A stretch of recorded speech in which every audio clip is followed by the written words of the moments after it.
ഇന്നറിയാൻ current affairs 27/6/2024, 28/6/2024. പൂർണ്ണ അംഗമായി അന്താരാഷ്ട്ര സോളാർ അലയൻസിൽ ചേർന്ന 100ാമത് രാജ്യം പരാഗ്വേ. ഏകദിനത്തിൽ തുടർച്ചയായി സെഞ്ചുറികൾ നേടിയ ഇന്ത്യൻ വനിതാ ക്രിക്കറ്റ് താരം Smriti Mandhana.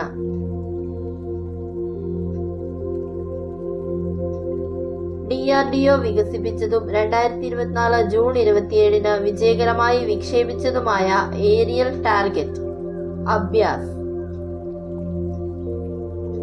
2024 PEN Pinter Prize നേടിയ ഇന്ത്യക്കാരി അരുന്ധതി റോയ്.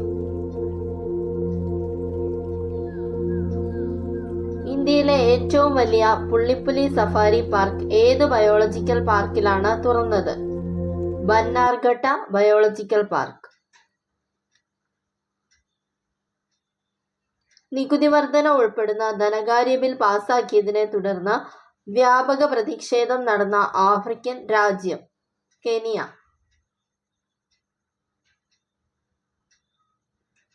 പാരീസ് ഒളിമ്പിക്സിന്റെ ഭാഗമായി ഇന്ത്യ ഹൗസ് പാരീസിൽ സ്ഥാപിക്കുന്നതിന് ഇന്ത്യൻ ഒളിമ്പിക്സ് അസോസിയേഷനുമായി സഹകരിച്ച സ്ഥാപനം റിലയൻസ് ഫൗണ്ടേഷൻ.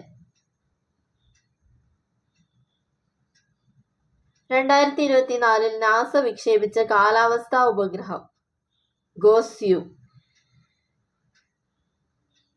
കേരളത്തിലെ ആദ്യ KSRTC ഡ്രൈവിംഗ് സ്കൂൾ ആരംഭിച്ചത് തിരുവനന്തപുരം.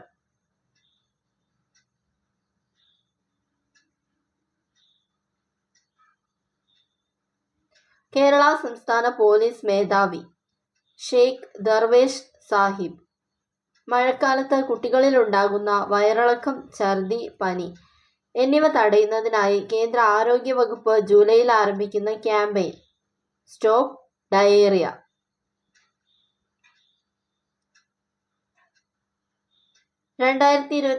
QS ലോക സർവകലാശാല റാങ്കിങ്ങിൽ രാജ്യത്തെ ഏറ്റവും മികച്ച സർവകലാശാലകളിൽ 1ാം സ്ഥാനം നേടിയത് IIT ബോംബെ. ലോക റാങ്കിങ്ങിൽ 118ാമത് സ്ഥാനം. 2024 ബ്രാൻഡ് വാല്യൂ ഇന്ത്യ റാങ്കിങ്ങിൽ രാജ്യത്തെ ഏറ്റവും മൂല്യമുള്ള ബ്രാൻഡ് ടാറ്റ ഗ്രൂപ്പ്. 2024 ജൂണിൽ ബഹിരാകാശ നിലയത്തിനരികെ പൊട്ടിത്തെറിച്ച റഷ്യൻ ഉപഗ്രഹം റിസസ് P1.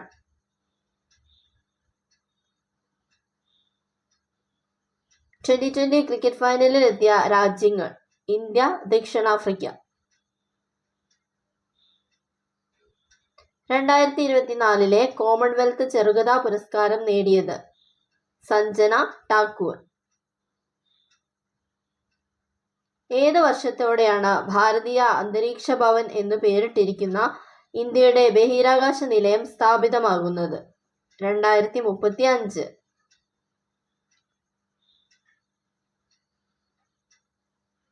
Thanks for watching. Please like and subscribe.